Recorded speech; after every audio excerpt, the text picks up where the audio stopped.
بسم اللہ الرحمن الرحیم بسم اللہ الرحمن الرحیم نحمدہ و نصلی علی رسولہ الکریم اما بعد السلام علیکم ورحمۃ اللہ وبرکاتہ۔ سامعین اکرام، پچھلے ایپیسوڈ میں آپ نے حضرت محمد رسول اللہ صلی اللہ علیہ وسلم کی زندگی کے غموں کے سال یعنی عام الحزن کا واقعہ ملاحظہ فرمایا۔ اب طائف کے سفر کا واقعہ پیش خدمت ہے، ملاحظہ فرمائیں۔ حضرت ابو طالب اور حضرت خدیجہ رضی اللہ تعالی عنہ کی وفات کے بعد حضور صلی اللہ علیہ وسلم کو بڑی دشواریوں کا سامنا کرنا پڑا، کیونکہ ابو طالب کے بعد اب قبیلہ بنو ہاشم کا سردار ابو لہب بن چکا تھا۔ وہ پہلے ہی سے اسلام اور حضرت محمد صلی اللہ علیہ وسلم کا دشمن تھا۔ سن 619 عیسوی کا یہ غم بھرا سال آپ صلی اللہ علیہ وسلم کی زندگی کا ایک اہم سال تھا، لہذا آپ صلی اللہ علیہ وسلم نے اپنے آپ کو اللہ کے حوالے کر دیا۔ چونکہ مکہ میں اہل قریش مذہب اسلام اور آپ صلی اللہ علیہ وسلم کے خلاف پہلے سے ہی تھے، اب اور دشمنی بڑھ گئی تھی اور تبلیغ کا کام بھی متاثر ہوا تھا۔ اس لیے آپ نے مکہ کے باہر دوسرے قبائل میں تبلیغ کا کام شروع کرنے کا ارادہ کیا۔ اس طرح آپ صلی اللہ علیہ وسلم نے طائف جا کر انہیں دین اسلام کی دعوت دینے کا فیصلہ کیا۔ شوال کے مہینے میں یعنی مئی کے آخر اور جون کی شروعات سن 619 عیسوی میں نبی کریم صلی اللہ علیہ وسلم اپنے آزاد کردہ غلام حضرت زید بن حارثہ رضی اللہ تعالیٰ عنہ کے ہمراہ پیدل 60 میل کا سفر طے کر کے طائف تشریف لے گئے۔ طائف میں داخل ہو کر سب سے پہلے آپ وہاں کے روسا سے ملے۔ طائف کے سرداروں میں عبدیہ لیل بن عمرو بن عمیر اور اس کے بھائیوں مسعود و حبیب سے ملاقات کی۔ وہ تینوں بااثر اور بنی تقیف کے رئیس تھے۔ وہ لوگ لات نامی بت کی عبادت کرتے تھے۔ آپ صلی اللہ علیہ وسلم نے تینوں سے بات کی اور اسلام کی دعوت پیش کی۔ یہ لوگ بڑے مغرور اور متکبر تھے۔ ان میں سے ایک نے کہا کہ اگر تجھ کو خدا اپنا رسول بناتا تو یوں ہی پیدل جوتیاں چٹکھاتا نہ پھرتا۔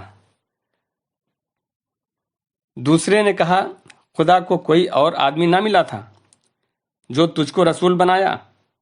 تیسرا بولا میں تجھ سے کلام کرنا نہیں چاہتا، کیونکہ اگر تو اپنے قول کے موافق خدا کا رسول ہے تو تیری باتوں کا رد کرنا خطرناک بات ہوگی، اور اگر تو خدا پر جھوٹ بولتا ہے تو مناسب نہیں کہ ایسے شخص سے کلام کیا جائے۔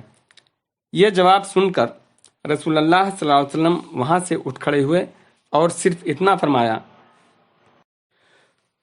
تم لوگوں نے جو کچھ کہا بہرحال اسے پس پردہ ہی رکھنا۔ رسول اللہ صلی اللہ علیہ وسلم نے طائف میں 10 دن قیام فرمایا۔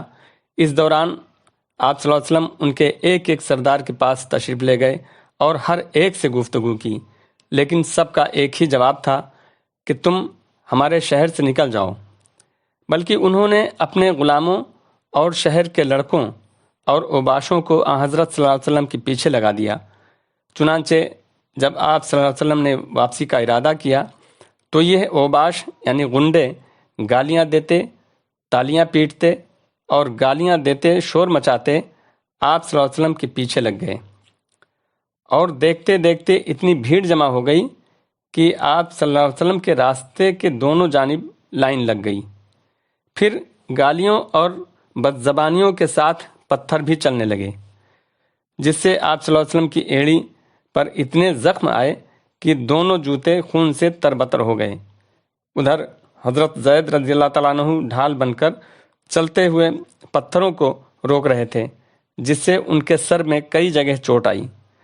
ان بدماشوں کے ہجوم نے 3 میل تک شہر سے باہر تک پیچھا کیا، اور روایت کے مطابق آپ صلی اللہ علیہ وسلم کا قول ہے کہ میں طائف سے 3 میل تک بھاگا اور مجھ کو ہوش نہ تھا کہ کہاں سے آ رہا ہوں اور کدھر جا رہا ہوں۔ طائف سے 3 میل کے فاصلے پر مکہ کے ایک رئیس عتبہ بن ربیعہ کا باغ تھا۔ حضور صلی اللہ علیہ وسلم نے اس باغ میں آ کر پناہ لی اور طائف کے اوباشوں کا ہجوم طائف کی طرف واپس لوٹ گیا۔ آپ صلی اللہ علیہ وسلم اس باغ کی دیوار کے سائے میں ٹیک لگا کر بیٹھ گئے اور اپنی بے کسی و بے بسی اور بے چارگی دیکھ کر بارگاہ الہی میں دعا کی کہ الہی، بے کسوں اور ضعیفوں کا تو ہی محافظ و نگہبان ہے، میں تجھ ہی سے مدد کا خواہشگار ہوں۔ عتبہ بن ربیعہ اس وقت باغ میں موجود تھا۔ اس نے آپ صلی اللہ علیہ وسلم کو دور سے دیکھا تو عربی شرافت اور قرابت داری و مسافر نوازی کے تقاضے سے اپنے غلام عداس کے ہاتھ ایک رکابی میں انگور کے گچھے رکھ کر آپ صلی اللہ علیہ وسلم کے پاس بھجوائے۔ یہ غلام نینوا کا باشندہ عیسائی تھا۔ جب اس غلام نے انگور آپ صلی اللہ علیہ وسلم کی خدمت میں پیش کیا تو آپ صلی اللہ علیہ وسلم بسم اللہ کہہ کر ہاتھ بڑھایا اور کھانا شروع کیا۔ عداس نے کہا، یہ جملہ تو اس علاقے کے لوگ نہیں بولتے۔ رسول اللہ صلی اللہ علیہ وسلم نے فرمایا، تم کہاں کے رہنے والے ہو اور تمہارا دین کیا ہے؟ اس نے کہا، میں عیسائی ہوں اور نینوا کا باشندہ ہوں۔ رسول اللہ صلی اللہ علیہ وسلم نے فرمایا، اچھا تو تم مرد صالح یونس بن متی کی بستی کے رہنے والے ہو؟ اس نے کہا، ہاں۔ آپ یونس بن متی کو کیسے جانتے ہیں؟ رسول اللہ صلی اللہ علیہ وسلم نے فرمایا، وہ میرے بھائی تھے، وہ نبی تھے اور میں بھی نبی ہوں۔ یہ سن کر عداس رسول اللہ صلی اللہ علیہ وسلم پر جھک پڑا اور آپ صلی اللہ علیہ وسلم کے سر اور ہاتھ پاؤں کو بوسہ دیا۔ تھوڑی دیر بعد آپ صلی اللہ علیہ وسلم نے عتبہ کے باغ میں آرام کیا، پھر وہاں سے اٹھ کر چل دیے۔ وہاں سے روانہ ہو کر آپ صلی اللہ علیہ وسلم نے مقام نخلا میں پہنچے اور رات کو کھجوروں کے باغ میں قیام فرمایا۔ اسی جگہ بعض جنات کے سرداروں نے آپ صلی اللہ علیہ وسلم کو قرآن شریف پڑھتے ہوئے سنا اور آپ صلی اللہ علیہ وسلم پر ایمان لائے۔ وادی نخلا میں آپ صلی اللہ علیہ وسلم کا قیام چند دن رہا۔ اسی دوران اللہ تعالیٰ نے آپ صلی اللہ علیہ وسلم کے پاس جنوں کی ایک جماعت بھیجی تھی جس کا ذکر قرآن مجید میں 2 جگہ آیا ہے، ایک سورہ احقاف اور دوسرا سورہ جن میں۔ صحیح بخاری میں حضرت عائشہ رضی اللہ تعالی عنہا سے مروی ہے کہ انہوں نے ایک روز رسول اللہ صلی اللہ علیہ وسلم سے دریافت کیا کہ کیا آپ پر کوئی ایسا دن بھی آیا ہے جو احد کے دور کے دن سے زیادہ سنگین رہا ہو؟ آپ نے فرمایا، ہاں، تمہاری قوم سے مجھے جن جن مصائب کا سامنا کرنا پڑا ان میں سب سے سنگین مصیبت وہ تھی جس سے میں گھاٹی کے دن دوچار ہوا، جب میں نے اپنے آپ کو عبدیہ لیل بن عبد کلال کے صاحبزادے پر پیش کیا، مگر انہوں نے میری بات منظور نہ کی، تو میں غم و الم سے نڈھال اپنے رخ پر چل پڑا اور مجھے قرن ثعالب پہنچ کر ہی افاقہ ہوا۔ وہاں میں نے سر اٹھایا تو دیکھتا ہوں کہ بادل کا ایک ٹکڑا مجھ پر سائے فگن ہے۔ میں نے بغور دیکھا تو اس میں حضرت جبریل تھے۔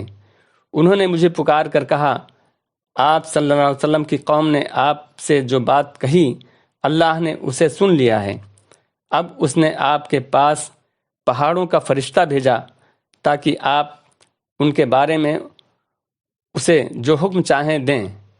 اس کے بعد پہاڑوں کے فرشتے نے مجھے آواز دی اور سلام کرنے کے بعد کہا، اے محمد صلی اللہ علیہ وسلم، بات یہی ہے، اب آپ جو چاہیں، اگر چاہیں کہ میں انہیں 2 پہاڑوں کے درمیان کچل دوں تو ایسا ہی ہوگا۔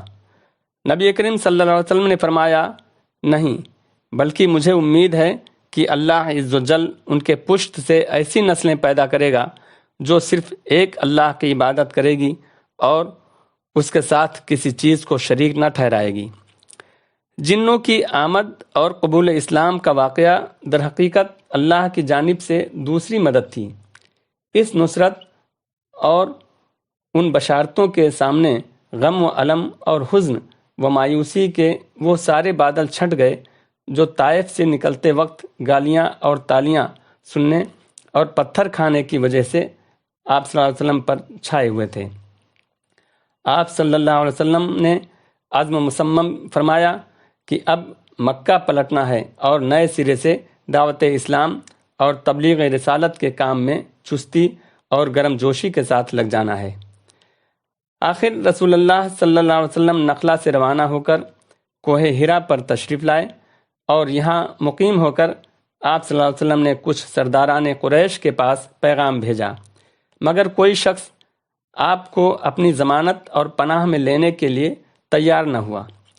مطعم بن عدی کے پاس جب آپ صلی اللہ علیہ وسلم کا پیغام پہنچا تو وہ اگرچہ مشرک تھا مگر عربی شرافت اور قومی حمیت کے جذبہ سے متاثر ہو کر فوراً اٹھ کھڑا ہوا اور آن حضرت صلی اللہ علیہ وسلم کے پاس سیدھا کوہ ہرا پہنچ کر اور اپنے ہمراہ لے کر مکہ میں آیا۔ مطعم کے بیٹے ننگی تلواریں لے کر خانہ کعبہ کے سامنے کھڑے ہو گئے۔ آپ صلی اللہ علیہ وسلم نے خانہ کعبہ کا طواف کیا، حجر اسود کو چوما اور 2 رکعت نماز پڑھی۔ اس کے بعد مطعم اور اس کے بیٹوں نے ننگی تلواروں کے سائے میں آپ صلی اللہ علیہ وسلم کو گھر تک پہنچا دیا۔ رسول اللہ صلی اللہ علیہ وسلم نے مطعم بن عدی کے حسن سلوک کو کبھی فراموش نہیں کیا۔ صحیح بخاری کی ایک روایت کے مطابق بدر میں جب کفار مکہ کی ایک بڑی تعداد قید ہو کر آئی اور بعض قیدیوں کی رہائی کے لیے حضرت جبیر بن مطعم آپ صلی اللہ علیہ وسلم کی خدمت میں حاضر ہوئے تو آپ صلی اللہ علیہ وسلم نے فرمایا، اگر مطعم بن عدی زندہ ہوتا پھر مجھ سے ان بدبودار لوگوں کے بارے میں گفتگو کرتا تو میں اس کی خاطر ان سب کو چھوڑ دیتا۔ باقی انشاءاللہ اگلے ایپیسوڈ میں جاری رہے گا۔